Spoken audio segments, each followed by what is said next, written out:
नमस्कार। आज हम बात कर रहे हैं उस महासंकल्प की जो हर हिंदुस्तानी की आंखों में है। कुछ ही घंटों में 140 करोड़ की आबादी वाला यह देश अपनी आजादी की 79वीं वर्षगांठ मनाने जा रहा है।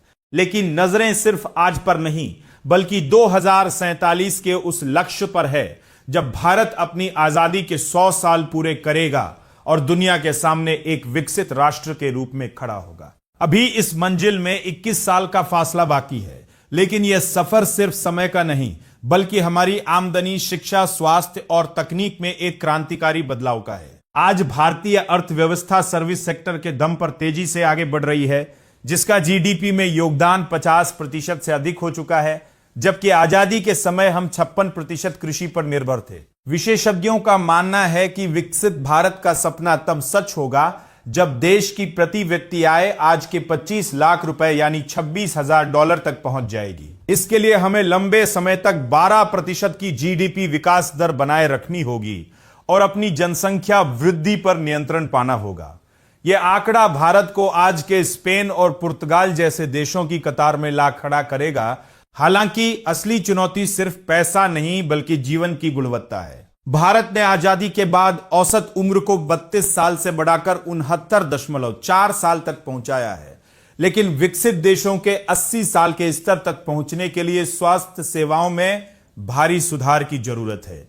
हमारी सबसे बड़ी ताकत हमारे युवा है। 2030 तक भारत की औसत उम्र 31 साल होगी और हर साल 1.2 करोड़ युवा लेबर मार्केट में कदम रखेंगे। विश्व बैंक का कहना है कि अगर हमें 2047 तक उच्च आय वाली इकोनॉमी बनना है तो अगले 2 दशक तक कम से कम 7.8% की सालाना आर्थिक विकास दर बनाए रखनी होगी। इसके लिए हमें अपनी जीडीपी का निवेश 33.5% से बढ़ाकर 40% करना होगा। साथ ही महिलाओं की भागीदारी के बिना यह सपना अधूरा है। वर्तमान में महिला वर्कफोर्स सिर्फ 20% है, जिसे बढ़ाकर 50% तक ले जाना एक अनिवार्य शर्त है। भविष्य की इस दौड़ में तकनीक हमारा सबसे बड़ा हथियार होगी।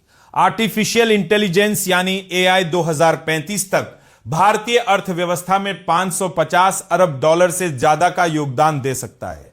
हमें सिर्फ आईटी सर्विस तक सीमित नहीं रहना है बल्कि चिप निर्माण, इलेक्ट्रॉनिक्स और क्लीन एनर्जी का ग्लोबल हब बनना होगा। सरकार और विश्व बैंक ने 2026 से 31 के लिए जो नया फ्रेमवर्क तैयार किया है, उसके तहत हर साल 8 से 10 अरब डॉलर का निवेश नौकरियों और निजी पूंजी को बढ़ाने के लिए किया जाएगा। रास्ता कठिन है और मंजिल अभी दूर है, लेकिन अगर हम शिक्षा, स्वास्थ्य और मैन्युफैक्चरिंग के मोर्चे पर एकजुट होकर काम करें तो 2047 का विकसित भारत हकीकत बनकर उभरेगा। अगर आपको यह जानकारी पूर्ण वीडियो पसंद आया है, अपनी राय हमें कमेंट बॉक्स में लिखकर जरूर बताएं।